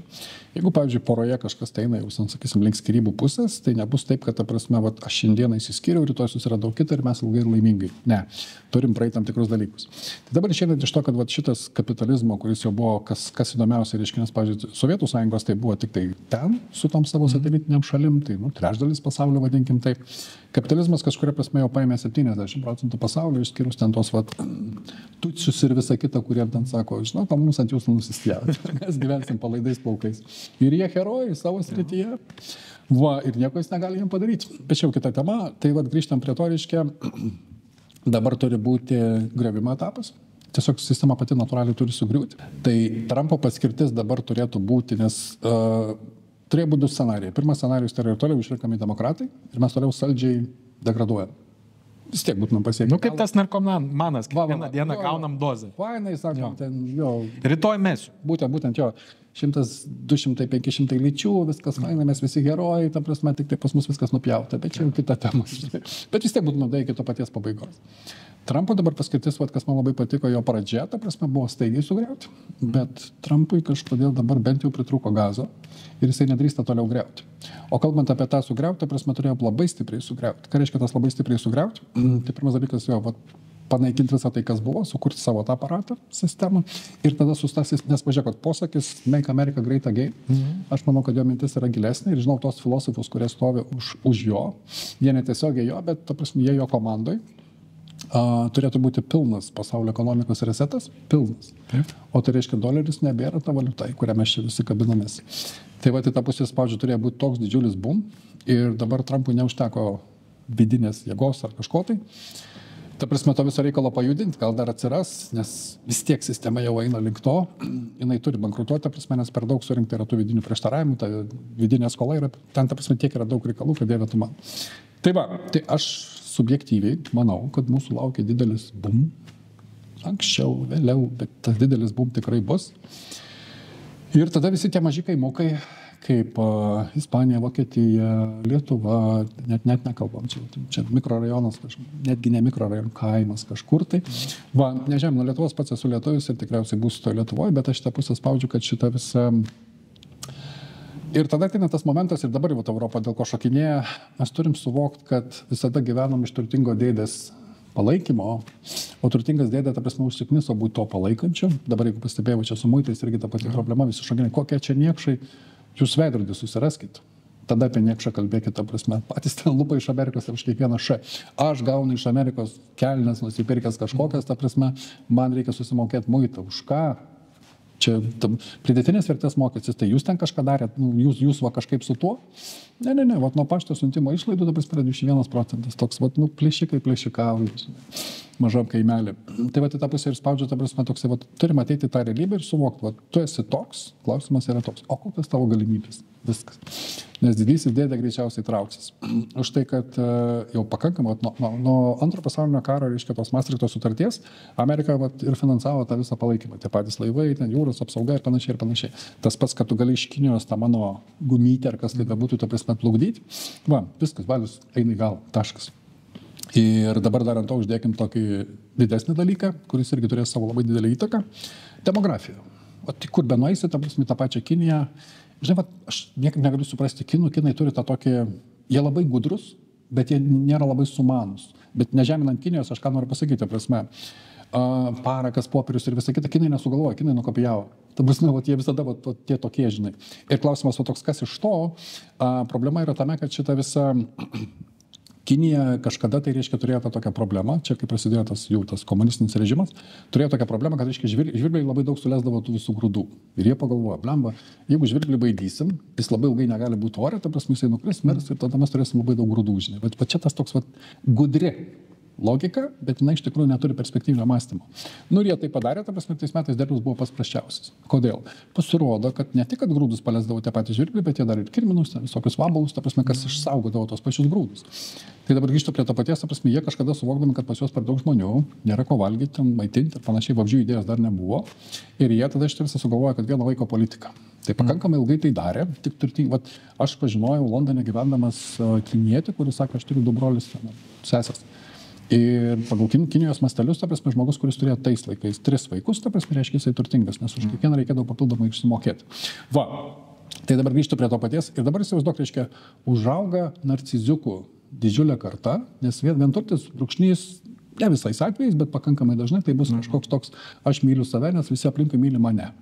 Už tai, kad vienas, reiškia, visas dėmesys yra sudėtas jam ir tai gaunasi natūraliai. Va, ir dabar tie narciziukai paaugo ir jiems sako, dabar jūs turėkit vaikų ir galite turėti kiek norit. Nu, aš nenoriu turėti vaikų, o ką man vaikai? Aš noriu savim rūpintis, man reikės vaikais rūpintis. Būtent, jo. Ir tada, jeigu jau nueisim į tą Kinijos kultūrą, reiškia, pas jos Kinijos kultūrai labai stiprus yra tas tėvo kultas. Kas yra tėvo kultas? Tėvas gali būti jau nukvakęs, bet jeigu tėvas pasakė, nors reikia paimituoti, kad tu tai padarai. Į kurią pusę aš spaudžiu. Kada čia kažkada tas pagrindinis Kinijos vadovas iškėlė tą tokį dalyką, kad aš COVID visiškai išnaikinsiu ir kada Kinijoje padarė konclagerį, dabar, žinoma, Kinijoje merginos pasiklaustų, nori turėti vaikų? Nu kažkaip taip nelabai, žinai, nes tu matai, kai tavo kaimynas iššoko per langą, ta prasme, už tai, kad jau nurovė stogą. Už tai, kad žiurkytės mėgsta būti narvelį, bet jos turi turėti tą iliuziją, kad jos gali kažkur tarp narvelių ten judėti, į didelį narvelį su produktais užeiti ir panašiai. O dabar sako, tu sėdėsi savo narvelį. Tai pasirodo, žiurkytės, ta prasme, tada pyksta ir šoka per langus. Nieko aš ten nebandau įžeisti, bet ką noriu pasakyti, ta prasme, vat, kokia be būtų didelė ta Kinija, demografinė prasme, jinai eina jau į savo saulėlydį, nes ta karta nebenori turėti vaikų ir plus, sakau, ta politinė situacija, kalbu apie tai, vat, kaip elgėsi su jais dar ne per seniausiai. Ir šitą visą, kada tas pasaulio didelis burbulas, kalba apie kapitalizmą, jisai užsidarinės, tai va tas Kinijos fabrikas, jisai nebeturės labai daug prasmės. Nu ir va tada atsidurėme tą tokią momentą. Tai va, taip kad jeigu rezimuojant labai paprastai, tai einam šiknon, prisisekit, gali kratyti. Aš visą laiką irgi sakau, jūs neįsivaizduojat, kas ateina. Būtent. Nes taip pripratę žmonės yra, kad galvoju, nu kaip dabar gyvenam. Balas niekada nesibaigs. Jo, kad taip, nu kaip kas čia gali pasikeisti. Nu, vat grįžkim į Tarybų sąjungos griuvimą. 88-89 metais, nu niekas negalvojo, kad sugrius tą Tarybų sąjungą. Inžinierius stovėjo turgui, pardavinėjo ten 10. Taip, nu tai atrodė, vau, čia yra didžiulė nesugriaunama šalis su visais resursais, su visais didžiuliais valdymo aparatais ir galvoju, kad čia, nu bus perestroika, bus pokyčių kažkokių. O beje, kalbant apie tą Tarybų sąjungą, kodėl jinai subirėjo? Kiekviena santvarka, ta prasme, kol jinai iš pradžių yra pradžia, pavyzdžiui, prisijungiant tą pačią Tarybų sąjungos pradžią, yra ideologija, yra tas tikėjimas. Reiškia, tada aš tą idėją turiu nunešti. Kokia tai bebūtų, žalia, lytinė, bet kokia. Bet jeigu aš tom tikiu, aš tą nešu, ta prasme, nešiu per jėgą ir visiems įrodysiu, kad jums to reikia. Krikščionybė taip pat. Visos ideologijos. Visos ideologijos lygiai taip pat. Fašizmas taip pat nėra skirtumų. Va, ir kur dabar, reiškia, tai yra ta problema, kai tu iš pradžių nešitų ją tiki, va tada va, yra tas pagrindinis herojus arba herojų grupė, kuri tai neša. Tada fainai, visi užsidegę važiuoja, viskas gyvenimas yra gražus. Bet paskui su kiekviena karta, ta prasme, vis labiau atsiranda tas momentas, kur tu supranti tą ideologiją, tu jau ją nebetiki, ta prasme, bet tu joje kažkaip tai esi. Tai tada tie vidiniai prieštaravimai, tas melas, jisai kaupiasi ir tada sistema pasiekia tašką, kuriame jinai bankrutuoja. Nes nebėra va to tokio vidinio brandolio, bet jau labiau kaip tikėjimo, kuris tą momentą palaikytų. Tai grįžtu prie to paties kapitalizmo, ta prasme, kada mes matom, kada tai išsigimsta, ta prasme, jau dabar pinigai vardan pinigų ir tikslas yra pasimti visus resursus ir jūs ten padaryti varguoliais. Tada tu supranti, kad rojaus idėja žemė, ta prasme, jinai nebeveikia. Tada automatiškai, sakau, prasideda skilimas. Tai va, aš manau, kad kapitalizmo sistema, kaip santvarka, ta prasme, jinai pasiekia savo apogėjų, jinai išsitraukia ir labai sutirštino ir jau visi prieštaravimai, kurie gali būti sistemoje, jau jie yra pike.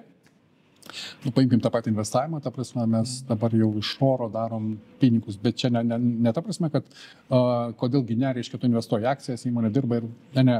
Vadovėlį viskas yra labai gražu. Realiam gyvenime dabar iš oro daromi pinigai. Ir, pavyzdžiui, tos pačios kriptovaliutos yra gyvas įrodymas, kad jau ta sistema ta prasme, bet šita visa, tas kriptovaliutų atsiradimas kaip simptomas, jisai automatiškai parodo, ta prasme, kad šita sistema jau eina kažkur tai ne tą. Tai grįžtant prie tų pačių kriptovaliutų, jeigu labai trumpai, tai atsiras, ta prasme, daug tokių vietinių lokalių tų kriptovaliutų, nes klausimas yra toks, jeigu tu ten turi tą resursą, ar tu už jį atsakai iš jį. Šiai dienai, aišku, tos kriptovaliutos yra toks spekuliacinis burbulas, kad ten, jeigu nori sudegti ir nieko apie tai neišmanai, tai prašau. Bet pakankamai daug žiūrkyčių į tą žiūri kaip į šitą visą reikalą, kad greitai ir daug. Ir žmogus visada buvo naivus. Tai kiek tų ponzi schemos, tos visos nuo senų laikų, MMMs, visi tie. Taigi viskas paremta žmonių godumu. Visi dar grįžtant netgi tulpių tas Olandijoje, kai buvo bumas. Čia iš vis 17 amžius, kur... Netgi toli nevaikščiokim, ta prasme, čia labai gražiai sklando ir dabar pakankamai šviežiai. Ir čia anksčiau truputėlį buvo metro idėja Vilniui. Man kažką labai primena, žinai. Kai ten buvo tas monorail, ten, ta prasme, kažkur Amerikoje, kur ten, sako, pardavinėjo tą idėją. Visi ten nešė pinigus, atrodo kosmosos, ta prasme, virš miesto skrendantis traukinys. Vasiukai, nu. Vasiukai prie to paties. Tai va, tai tą pusę ir spaudžiu, sakau, žmogus, nežinau dėl ko. Nebandžiau to įsiaiškinti, bet ta prasme turi pakankamai didelį tokį procentą to tokio naivumo ir galbūt tai gelbėjai, žinai, nes jeigu, sakau, taip realiai į gyvenimą pasižiūrėtum, tai arba kažką, nes pakankamai sunku, žinai. Tai matytas naivumas kažkuria prasme ir gelbėja, žinai. Ir kadangi mes čia vis tiek Lietuvoje, tas toksai centriukas, kaip kalbėjom apie balansą, ne veltui mes esame Europos centras. Ir minėjai, mes esame riba kažkokia. Tai žiūrint į ten giliau istoriją, kaip tik buvom labai dideli. Paskui mes iš abiejų pusių spaudė ir suspaudė mus į tą tokį mažytą valstybėlę, kurioje mes dabar esame. Bet vėlgi, kai suspaudžia, pasidaro koncentratas. Ir aš manau, vis tiek mūsų tas genetinis kodas lietuvio su 4 apibrėžtais metų laikais ir kai matom, kas yra kryžius. Tai viso šventės tai yra Saulės ciklas apvalus. Tai kaip ir pritaikyta krikščionybė buvo mūsų senasis Saulės tikėjimas. Tai aš manau, mes dar turime potencialą ir galime dar čia pajudėti iš savo pusės. Tu optimistas. Toks esu, tai ką? Aš pesimistas iš tos pusės, kad tiesiog dedu blaiviai skaičius ant stalo. Buvau kažkada nuvažiavęs į tą Tenerife. Vat kiek tos tautybės, kurią mes dabar remiam, atstovų Vilniui, tiek lietuvių Tenerifei. Tai iš kurią pusę ir spaudžia. Tai pirmas dalykas, išvažiavo visi, kas turi resursą išvažiuoti. Likom, bet mes tie herojai. Be jokio pasigirimo, ta prasme, tai tokie entuziastai, kurie tiki kažkuom tai. Bet žiūrint atgal į istorijos perspektyvą, mano matymas yra toks, kad nebūtinai aš. Gal ta prasme, kaip čia, tas minios girnos naikins mane, gal tave, gal dar kažką, tai kurią pusę aš spaudžiu. Bet mano subjektyvia nuomonė, žiūrint atgal į istoriją, skaitant tas istorinės knygas, tie herojai, kurie šiandien yra nepatogus, jie ir bus tie žmonės, kurie kurs tą kažką naujo. Bet yra etapai ten. Neigimas, pyktis, ten 4 tie klasikinės psichologijos, bet esminis dalykas toks, dabar turim praeiti šitos, bet kas išgyvens, o išgyvenus, ta prasme, būtent herojai kursta kažką tai naujo. Nes taip kaip dabar ėjom, ta prasme, jau ne, dabar turi atsirasti visiškai nauja santvarka, tai greičiausiai nebus lytiniai reikalai, tai greičiausiai nebus tas eko, beprotystė, bet turi būti kažkas tai naujo. Ir jeigu grįžtum tą pačią istoriją, tikriausiai žinai, kad 17 amžiaus pabaigoje, 18 pradžioje vyko tas 30 metų karas. Taip. Tai mes dabar ir esam antro to ciklo, kuris vyksta po 400 metų, tų 30 metų kare. Tas karas, kurį mes dabar remiam, jisai pirmas, tai irgi tam be jokio gąsdinimo visiems sakau, bus daugiau. Klausytam labai nepatiks, bet klausimas yra toks. Kada labiausiai Lietuva klestėjo? Turėjau omeny Ir žmonių skaičium ir viskuom. Tai buvo būtent prieš Tarybų sąjungos sugriuvimą. Taip, tai va, kurią pusę ir spaudžiu. Čia nebūtinai, kad susijęs su Tarybų sąjunga, bet esminis dalykas yra toks. Imperija yra tai, kas augina. Taip. Ir normali imperija yra ta imperija, Romos imperija, prisiminkim, ta prasme, ten gali būti ir kiti tikėjimai, kitos kalbos, viskas ten telpa. Bet aš kitaip pasuksiu, va, jeigu kažkas augina žuvytės, tai žuvytės dydis priklauso nuo akvariumo dydžio. Tai va, tą pusę ir spaudžiu. Klausimas toks, mes čia tokie faini, laisvi, nepriklausomi? Ne. Pagrindinė problema, kurią aš dabar matau toj šaly, kurią mes visi remiam, yra ta, kad ten per daug suvešėjo tas nacionalizmas. Esu matęs kažkokį filmą, tiesiog paprastas meninis filmas, bet jisai buvo būtent 2 kalbom. Tai reiškia, yra pora, jisai ar jinai ukrainietė, o jisai ten rusas. Arba priešingai. Ir jie normaliai bendrauja, jinai kalba tą kalbą, jisai tą kalbą ir visai. Tai ir yra ta tikroji Ukraina ir nėra problemų su tuo, bet jeigu mes tik įsivedam nacionalizmą, netgi toje pačioje Lietuvoje, ta prasme, mes iš karto nusipjaunam savo koją. Dėl ko nusipjaunam savo koją? Nu, pasaulis nėra toks sausas, kuriame telpa tas toks, vienas, yra pieva. Tai dabar klausimas toks, jeigu imam nacionalizmą, tai reiškia pievai gali būti karvės. Jeigu kažkoks ežys atėjo, viskas. Metam cigaretės, trypia medžį. Ne, ten telpa ir ežys, ir žiogas, ir ta pati karvė, ir panašiai, ir panašiai. Nebandau to pritemti prie gamtos, bet bandau pasakyti, kad nacionalizmas neturi perspektyvos. Taškas. Tautiškumas, kultūros išsaugojimas ir visa kita, ta prasme, taip. Tautų draugystė. Tautų draugystė, būtent, ta prasme, tikrai tai buvo labai gražus toksai bendradarbiavimas, galbūt tame kažkiek feiko buvo ir visa kita, bet pati idėja tai gera. Nes daugelis tų idėjų yra gražios. Paimkim tą patį lyčių projektą, reiškia, pati idėja gražiai, tikrai yra atsilipusių žmonių, ta prasme, viskas faina, jie gali būti. Bet kada jau, reiškia, kalbam apie tai, kad išleisim įstatymą, kuris draudžia bet ką blogo pasakyti apie tai, ir viskas, labą dieną, atvažiavam, ta prasme, mes jau nuvažiavome tą pačią diktatūrą. Tai iš to ir gaunus, ta prasme, kad toksai, pati idėja gal nebloga. Tikrai yra ten, nueikite į Marių psichiatrinę, va čia Kauno rajone, ta prasme, tikrai yra visokių ten tų variantų, vadinkim taip. Ir nieko visiems gali nutikti. Bet į tą pusę spaudžiu, toks nereikalauti to garbinti. Tai tada, sakau, tas reikalas gali būti. Tai jeigu paimsim tą patį lyčių reikalą ir nuskelsim truputėlį Ameriką, ten kas labiau domitės geriau tą pačią Ameriką, ta prasme, ten jau ėjo į tą nacionalizmą, bet būtent per tą lyčių reikalą. Ten tie transai, išmansai, ten ant tiek pamišė, kad dieve tu man. Tas woke ideologija, kur buvo viskas būtent. Bendrai buvo ir lytis, ir žalesis kursas, ir rasė, visas ten tas progresyvumas ir viskas yra prieš gamtos dėsnius, visiškai. Būtent, jo. Ir dabar klausimas toks loginis, hipotetinis visiems, jeigu mes paneigiam bazinę logiką, tiesiog bazinius tos gamtos dėsnius ir panašiai, kiek yra tos perspektyvos? Nėra. Lygiai taip pat ta pati avarija su pasikėsinimu į Trumpą, ta prasme, tai pasirodė, kad iš to buvusio prezidento, kuris labai mėgo ledus, reiškia, laikų, ten tos spec tarnybos vadovė, ta prasme, būtent labiau buvo atrinkinėjama pagal tai, kaip ten jinai su barankom. Nu, apie ką mes kalbam. Tas pats buvo Los Andžele gaisrininkai ir lėktuvų pilotai netgi atrinkinėjami palei tai. Kodėl krenta lėktuvai dabar? Ligoninės, tie patys gydytojai ir panašiai. Bet jeigu mes einame iš tos pačios herojaus pusės, kas mūsų galbūt pagrindinė šiandien yra tema, tai dabar, ta prasme, tam, kad tu galėtum savo srity kažkur tai būti herojus, tai reiškia heroizmas ne per tavo, ką tu gali ir kokia tavo kokybė ir pasiekimai ir panašiai. Ne. Iš kurių tu barankų? Tai va čia ir buvo tas iškraipytas realybės suvokimas, ta prasme, kad pasirink baranką ir jau tada galėsi. Ispanijoje buvo gyvas irgi pavyzdys, ta prasme, ten griežtai, reiškia, išėjo įstatymas, čia dar būnant tam ledų mėgėjui, ta prasme, valdžioje, kad šitą visą, pavyzdžiui, konkrečiam bankė, ten rimtas bankas, ta prasme, pusė turi būti tokių herojų, pusė turi būti kitokių herojų. Tai vyrukai, ta prasme, įspėjo žmonas, nubėgo ir pasikeitė ten, pasirinko tų barankų, vadinkim taip. Tai žirkytas prisitaikė, bet šitą visą, kiek ilgai tu gali save apgaudinėti. Tai va, tai neįvardinus ligos, tu negali jos gydyti. Tai va, panašu, kad va, Amerikoje susirinko normali šaikelė ir sako, balemba, tas blogai. Gydom. Adekvatus. Ir kad pagydyti ligonį reikia drastiškų priemonių. Tai va, šitie visi muitai, tai yra toksai vienas žingsnių.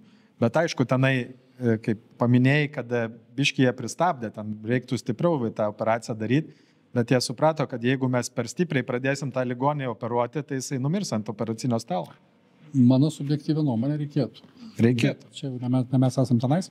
Grįžtų prie to paties, nežinau, tu žiūri ar ne, yra toks CNN kanalas, ta prasme, ir ten kartais rodo tokią laidą, kuri vadinasi Lefties Losing. Tai reiškia, kur tie barankos, kurie dabar tiesiog rauna stogus. Man stand-upas po to atrodo nejuokingas. Ne, tai iš vis nebeapsimoko tą stand-upą žiūrėti. Ten, žinok, ta prasme, tiek tą gegutę nuvažiavus, ten jie veisia gegutės, ta prasme, wow. Kosmosas ir toks, žinai, žmogus tai suvaidintų, ne, jam širdies tai eina, žinai, ta prasme, ten atrodo jam koją nupjovė, žinai. Va, tai kai kurie nenori dar susidurti su tą realybę, bet kokiu atveju. Tai paimkim dabar vėl tą pačią demografiją, uždėkim tą lytinį projektą ant to paties, tai čia tiesiog pagalba, ta prasme. Va, tai visi projektai, kurie netikri, visi projektai, kurie prieš gamtos dėsnius, visi projektai, kurie prieš sveiką protą, anksčiau ir vėliau pasiekia savo tašką ir patys save sunaikina, nieko nereikia daryti. Prie tų pačių projektų galima pridėti ir tą patį dolerį, kuris buvo anksčiau grįstas auksu ir nuo 71 metų jisai yra nebetikras ir mes matome, kaip artėja jo galas, nors ir bando, kai sakėjau, Make America Great Again, kažkaip jau atrodo, kad jinai nebepataisoma. O ant dolerio užrašyta Nous Ordum Seclorum, nauja pasaulio tvarka. Tai mums reikalinga būtent nauja pasaulio tvarka, nes senos nebeišgelbėsim, aš manau. Ne, mano subjektyvė nuomonė, tas Make America Great Again tai yra tas toks momentas, kad, ta prasme, pirmas dalykas leidžia viskam kolapsuoti, o paskui atsistatom, nes turim viską, turim resursus, turim žmonės, turim geografiją gerą, turim viską, atsikūrėm čia. Ir jau be tos perspektyvos, kad ten dominuosim pasaulį, tada šoks, ne, kaip ten sako, ta prasme, žiurkyčių bėdos yra žiurkyčių bėdos, jūs ten patys spręskite ir panašiai. Taigi ten tokie pasiūlymai buvo, kaip tipo pardavinėti, reiškia, Amerikos vizą ten už 5 milijonus, 50, nežinau, bet esmė ta pati. Jis su ta intencija, kad va, čia bus ta šalis, kuri yra saugi, nes mes turime ir tą kariuomenę, kuri gali ir panašiai. Tai pirmieji ženklai, kad tas bus paleista, manau, bus tas momentas, kad Amerika pareikš, kad jinai išeina iš NATO. Ne ta prasme, kad kitiems pati pasitraukia iš NATO, kaip iš neefektyvios organizacijos. Tada tas, kas liko iš NATO, pabūna isterijoje ten kokybiškai, žinai, pusę metų. Mūsų drakoniukai ten irgi visus pasiunčia velniop, žinai, pakariauja. Va, o paskui realybė. Bet kokia atveju, kad sakau, čia bus taip lengvai, kad tik Ukraina ir mes čia viską pabaigsim ir kažkaip dabar bus taikos sutartis ir bus gyvenimas gražus. Hibryte, išsimeskit. Ta prasme, pasakos buvo fainai iki 6 metų, žinai, paskui jau. Bet visa tai, Make America Great Again, bus kažkieno sąskaita. Tai yra Europos sąskaita būtent. Kitas dalykas, mažai, manau, kad apie tai pagalvojama yra, kad būtent Amerika yra vaikas sukurtas Europos. Taigi, ispanų kolonizatoriai, Olandų iš pradžių. New Yorkas anksčiau vadinosi New Amsterdamas. Kai Britai laimėjo prieš Olandus karą laivybinį, jie perėmė kolonizavimo teritorijas, tada pasivadino New York. Tai va dabar jie susikūrė tokį vaiką, didžiulį, galingą, kuris iš pradžių jos gynė, bet dabar jisai jos permes, kad vėl pasidaryti save great. Per daug užaugo vaikas, jo. Ja. Ir tai logiška, visada tai būna, žinai, toks, kaip čia sako, mokinys aplenkia mokytoją, žinai, tai čia matys bus iš tos istorijos. Ja. Tai va, tai nesu tas, kaip čia pasakyti, apskaitai pasakysiu, esu tas, kuris mėgsta nepatogumą, nes tik ten augi. Tai dabar grįžtu prie tos pačios Amerikos, ar du variantai, reiškia, va, jeigu dabar Trumpui užteks riešutų valios ir viso kita, ta prasme, jisai pagaliau padarys tai, ką turi padaryti, ok, tai bus didžiulis boom. tikrai pajusim. Ta prasme, nebus taip, kad taip inertiškai kažkaip, va, tikrai pajusim, kada bus, jeigu bus. Dabar nueinam į antrą scenarijų, tarsi su Trumpu nepavyko, čia po tų ten kažkiek, po 2 metų berods būna kažkokie ten vėl vietiniai perinkimai, kažkokie tokie pasitikrinimas ir panašiai. Hipotetiškai įsivaizduokim, taip pat malom ir dabar dainam iki tų 4 metų, pasibaigė Trumpo kadencija ir vėl sugrįžo ledų mėgėjo pavaduotojas komercijai, ten koks nors ten kažkas. Kamala. O kai Kamala, tai Mala. Va, tai grįžta Kamala ir šita visa, vis tiek bus tas pats. Tik problema yra kokiam. Mes jau čia kažkuria vietą kalbėjom, kad kada tu sąmoningai ruošiesi, blogam kažkam, tai sunkiam kažkam, tai, grubiai kalbant, sakysim, būtiniam lygmenį, žmogus ten, nežinau, prognozuoja savo finansus ir sako, po 1,5 metų ten trūks to ir to, nes bus ten NT mokestis, kaip pavyzdys. Tai jisai kažkaip tam pasiruošė. Žinai, kada tu gyveni, fainai, viskas gyvenimas gražu, žinai, grįžti iš ten tos pačios Maljorkos ir sužinai, bet ten pabrango mano paskola ar kažkas tai tokio. Tai tu nepasiruošęs. Tai tam, kas bus, mes negalim pasiruošti, nes nežinom, kas bus, bet jau vien žinojimas ir suvokimas, kad, tikriausiai ten gražiai viskas nebus, jau iš karto nuima tą pačią įtampą, nes kada vyksta, tu tada gali tai labai, kaip čia, nebūtinai ramiai, bet, ta prasme, normaliai reaguoti, adekvačiai. Nes man tiesiog baisu pagalvoti, jeigu bus tas didysis boom, tai reiškia, jeigu Trumpas vis dėlto padarys tai, ką turi padaryti, tai tada, žinai, žiurkytės, kai bėga, tai buvo toks... Jo, arba žiurkė užspausta į kampą, jinai iki paskutinio. Dabar tas ir vyksta, ta prasme, kada čia, sakysim, Amerika truputėlį šalčiau, taip, tas sako, jūsų bėdos, jūs patys ir panašiai, kada ten, čia irgi dabar, paskutiniai tie visi įvykiai, tos mūsų žiurkytės ir sako, mes nubausim Amerikai, tokius tarifus įvesim, kad jūs čia rūkysit. Kažkaip galvoju, hebra, pasisverkit, biški, kažkaip su logika padraugaukit, Tai va. Ne, tai ateis diena vis tiek, kai atsiras badas, atsiras motivacija, susirasti maisto. Kol kas dar tų orinių pinigų likučiai maitina ir mūsų žiurkytės. Ateis diena vadinama X, kai reikės patiems užsidirbti ir tada ateis stiprų žmonės ir sutvarkys visą šitą bardaką, kaip ir visada. Būtent jo, sakau, nes pradinis etapas ir bus, kad žiurkytės plėš žiurkytės. Taip. Paskui išlys herojai ir padarys tvarką. Ką reiškia tvarka? Mes ieškosim kažko tai naujo. Ir jeigu dabar jau kalbėti apie tą naują, ta prasme, aš jeigu grįžtu atgal į tą istoriją, 17 amžius, ten pabaiga ir panašiai, ten prieš tai reiškia, tada jau įvyko tuo metu buvusios kaip dogmatinės sistemos, tai yra krikščionybės bažnyčios bankrotas. Ir dabar mes, reiškia, paraleliai per tuos 400 metų susikūrėm naują bažnyčią ir tai yra mokslas. Tai ką gali mūsų mokslas, mes sužinojom per pandemiją, ta prasme, dabar pabandykite išdrįsti, pakalbėti apie, kaip čia pasakyti, kad tavęs neužbanintų YouTube'ai.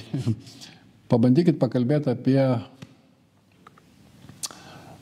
pirmą raidę K, antrą raidę L ir važiuoja. Ir šitą visą, netgi dabar, pavyzdžiui, sakysim, bandai tam pačiam raudonam, aš apie YouTube kanale pasižiūrėti ten bet kokią tokią tą temą, kuris, pavyzdžiui, turi priešingą nuomonę, iš karto atsiranda lentelė. Taip. Mokslas, kuris dabar yra dogmatinis, toks pat kaip bažnyčia, tai reiškia šventa tiesa, sako, ta prasme, kad klimato kaita yra, taškas. Prašom užsimokėti. Pavedimas kopiją daryti čia. Tai ta pusė ir spaudžia, ta prasme toks tas, kas paneigia tai, nes čia Nyčė irgi ypatingai apie tai kalbėjo, kad žinai, aš esu tai, ką aš matau, ką aš suvokiu ir panašiai, viską reikia kvestionuoti, susikūrė mokslą, bet mokslas irgi pasiekė savo bankroto ribą. Jeigu ten vėl trumpam nusikelsim apie tos visus kosmosus, man nesuseina galai. Kokio reikia resurso tam, kad nuskristi Marsą? Pirmas dalykas. Kitas dalykas, kažkur labai toks yra įdomus įsivaizdavimas ir čia matyti yra ta žiurkyčių logika, kad reiškia, prišikom čia, viską išvaldėm čia, davai varom į kitą vietą. Užvaldysim tenai ir persikelsim. Ir išiksim iš naujo, ta prasme. Tai blaiviai mąstant, ta prasme, suvokim tokį dalyką, kad žmogus yra tas, kuris yra idealiai sukurtas, kad išgyvent kažkaip tai čia, su visokiais ten ekstremais, bet būtent čia. Bet koks buvimas Marse turi būti dirbtinai palaikomas, tai pirma dalis. Antra dalis, ta prasme, kuo ilgiau ten būsim, tuo labiau atsiras ta tokia tikimybė, kad turės atsirasti marsietis. O kas yra tas marsietis? Tie žmogeliukai, kurie ten kaip žiurkytės kartais daro, ta prasme, kažką paveiks, tai jau ten turi gimtas naujas, kuris bus labiau galbūt adaptuotas ten, bet ir tam reikės kokių 20 kartų ir panašiai. Tai dabar galvokime apie tą 20 kartų išlaikymą ir taip toliau. Kiek mes žinom, šiai dienai Marse vandens nėra, ten medžių nėra, obuolių nėra ir panašiai. Kokio pypt ten. Tai dabar, jeigu paimsim tos pinigus, kuriuos norim išleisti ten, tik dėl to, kad sužinot, kad obuolių ir vandens nėra, gal pabandykim čia, ta prasme, vartant tos pačios žmonės, tų pačių žmonių ir panašiai ir panašiai. Tai mes visada, žinai, gyvenam tose utopinėse projektuose su ta viltim, kad tie utopiniai projektai ir ištrauks mus ten į kažkokį tai tokį sekantį lygmenį ir panašiai. Niekada neištraukė. Aš labai daug klausimų turiu tiems visiems dalykams, kurie jau buvo. Aš kalbu apie tas lenktynės, kai čia Amerika su Tarybų sąjunga lenktyniavo, ten kas iš tikrųjų kiek lenktyniavo, sakau, čia yra daug visokio klausimų. Ir tikrai nesu sąmokslo teorijų mėgėjas, bet, ta prasme, aš iš kito galo pasitikrinu. Ką reiškia pasitikrinu? Jeigu eksperimentas įvyko, jį turėtų būti galima pakartoti. Bet kaip mes nevarom į tą mėnulį, taip ir nevarom. Tai gal prieš Marsą, sakau, mėnulį pasitreniruoti, kažko nesitreniruoja. Matai, dabar kameros yra geresnės, galima tą feiką labai greitai paveiksluoti. Tai va, į tą pusę ir spaudžiu toks, daug neatsakytų klausimų. Daug žaidimų žmonių sąmonė, žinai, žmonių suvokimų. Jo, netgi žiūrint į to pačio Musko, tos visus video transliacijas iš tų visų misijų, ten išlindimas tas į kosmosą, dabar, kai skrido į tarptautinę kosmoso stotį parvežti tų įstrigusių, blemba, vis tiek man feikas tenai visiškas. Tai va, apie ką ir kalbos. Daug yra to tokio teatro, pavadinkim taip švelniai. Ir klausimas, kam tai teatrai reikalingi. Jeigu paimsim pačią kosmoso kaip idėją, tai čia iš tikrųjų ir yra herojus pardavinėjimas plačiaja prasme. Reiškia, mes ta šalis būsim tie herojai, kurie pirmieji kažką. Tai netgi kalbant iš tos paties Masko perspektyvos, jisai vėl bando, reiškia, kažkuria prasme užkurti kažkokias lenktynės, ta prasme su ta intencija, kad mes amerikiečiai būsim pirmieji. Tai reiškia, visi mes esam herojai, kurie nuskrido į Marsą. Kokio pypt. Pabandykim būti herojais čia. Vakar toks irgi, aš dažnai apie tos kosmosus mąstau.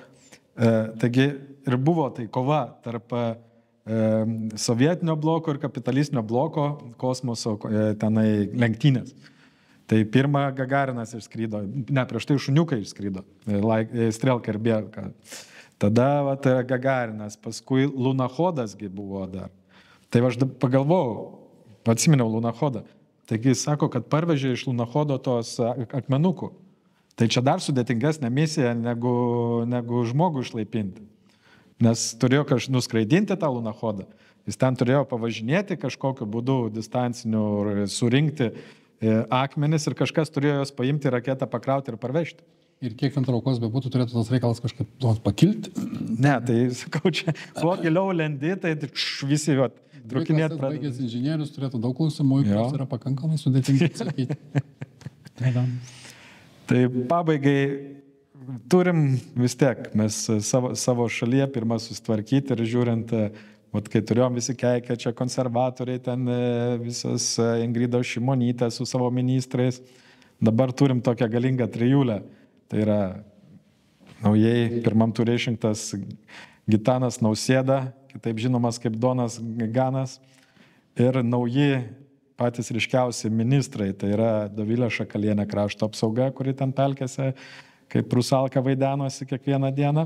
Kad ryškiausia, tai iš pinigų nestatyčiau, ta prasme? Ne, tai aš tik tai kalbu apie vaidenimas. Ir kitas yra labai toks spalvingas Budrys, irgi užsienio reikalų ministras, ten čia iš prezidento pusės. Pats kaip veidoskaitininkas, ką gali pasakyti apie šitą trijulę? Nieko ypatingo, aš labiau bijočiau Skvernelio. Jeigu jisai ateis ir už tai ateis, tai mes čia turėsim mini tokią kaip čia Pravieniškės, įsivaizduojat? Tai mini variantą.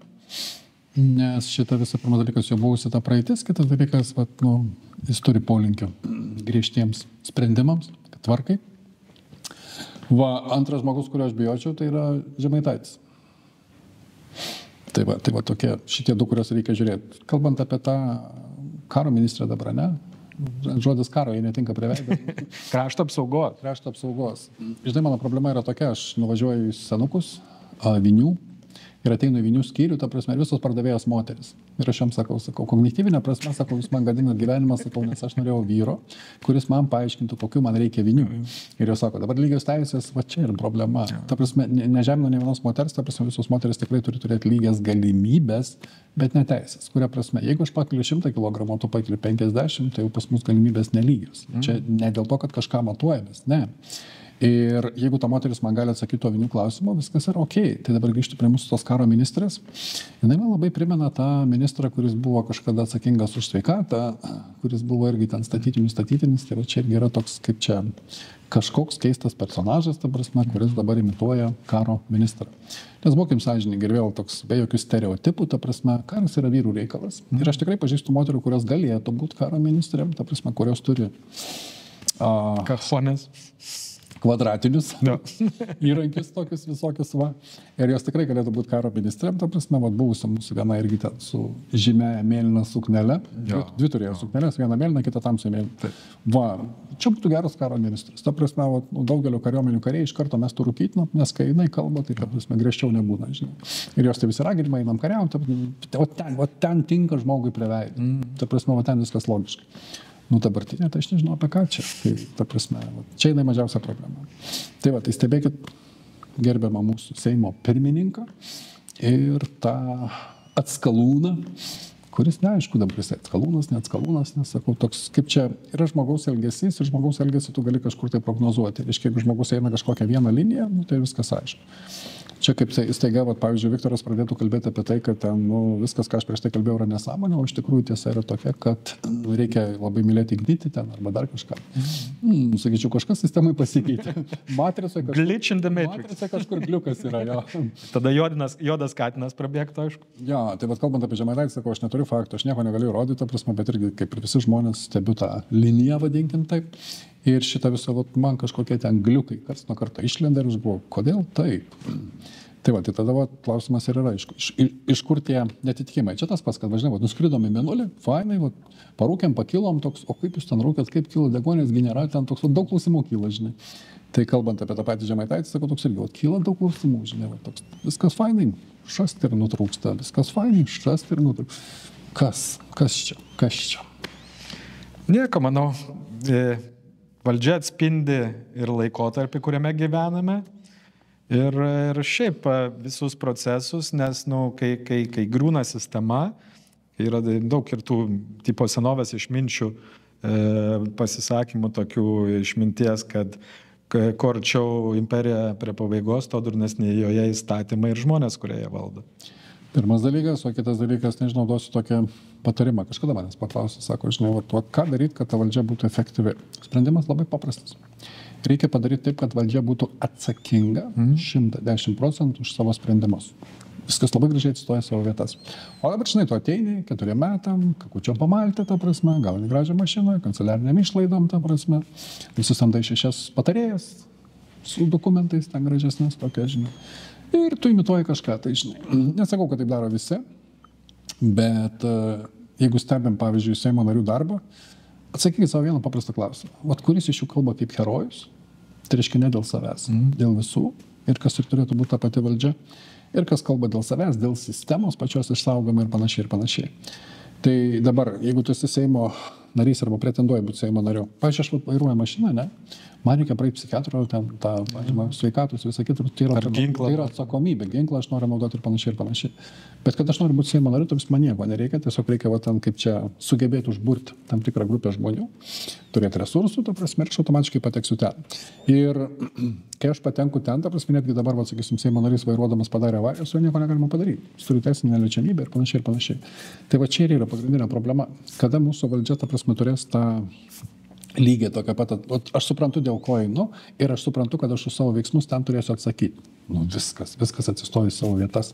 Tada ten malti, apgaudinėti, žiūrėti savo interesų. Ne, anksčiau ir vėliau vis tiek išleis. Ir kai išleis, ta prasme, aš turėsiu pilnai už tai atsakyti. Viskas. Tai va, jeigu norim, kad mūsų valdžia būtų efektyvi, sakau, aš manau, kad sekančiame etape galbūt, aš tikiuosi, nežinau, ar aš sulauksiu, sakau, čia, žinai, vis tiek jau ne 15 metų, bet šitą visą, manau, kad sekančiame etape, sakau, va, kas bus, tai valdžia bus atsakinga už savo veiksmus. Ir tada jinai bus efektyvi. Nes dabar ten, kur nuėjo demokratija, grįžkime anksčiau, ta prasme, anksčiau tas pats karalius tiesiogiai ne, bet, pavyzdžiui, bet kuris iš diktatorių, jisai atsakingas, kuria prasme atsakingas. Jisai priima drastiškus sprendimus, bet šitą visą liaudis, jeigu jie iš tikrųjų tai nepatiks, nuneš jam galvą. Nes yra tik tai vienas sprendėjas, tai monarchas arba diktatorius. Ir jisai tada reiškia prisiema 100% nepilną atsakomybę. Ir jeigu didžiajai masiai tas nepatiks, tai jį automatiškai patrauks.